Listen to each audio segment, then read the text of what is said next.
Hello friends, ঘরোয়া পদ্ধতিতে chicken pakora যে কেউ বানাতে পারে। এটা 1 কিলো 700 মাংসর লঙ্কা গুঁড়ো, হলুদ গুঁড়ো দেওয়া হলো, এরপর সল্ট দেওয়া হচ্ছে। যে কেউ বাড়িতে বানাতে পারে, খুব সুন্দর একটা আইটেম। আদা রসুনের পেস্ট পরিমাণ মতো দেওয়া হলো। এরপর চিকেন মশলা 5 টাকার প্যাকেট, 1 প্যাকেট পুরোটাই দিয়ে দেবেন। যে কেউ বাড়িতে ঘরোয়া পদ্ধতিতে চিকেন পকোড়ার টেস্টটাও খুব সুন্দর। এটা ধনিয়া গুঁড়ো 5 টাকার প্যাকেট, 1 প্যাকেট। এটা 1 কিলো 700 মাংসর পকোড়া করা হচ্ছে। এটা কালো মরিচ গুঁড়ো, গোলমরিচ যেটা গুঁড়ো বলা হয়, 5 টাকার 1 প্যাকেট। এটা 100 গ্রাম কর্নফ্লাওয়ার দেবেন। 2টো ডিম ভেঙে দেবেন। 2টো ডিম ভেঙে দেওয়ার পর মাখাতে হবে সুন্দর করে। মাখাইয়ে আর কমসে কম 30 মিনিট রেখে দেবেন ম্যারিনেট করে। খুব সুন্দর টেস্টি আসবে। কম্পালসারি 30 মিনিট রাখতেই হবে।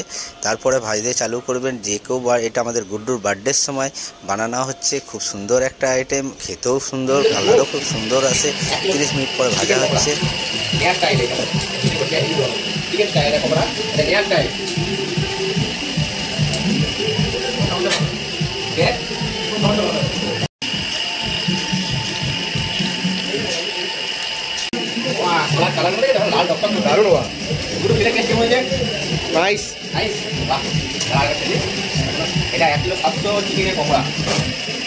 मांस भी बढ़िया, भाजा भी बढ़िया, सब बढ़िया।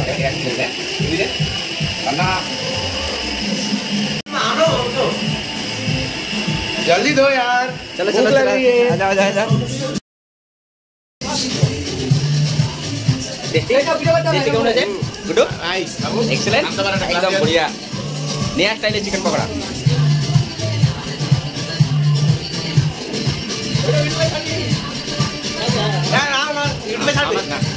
মানে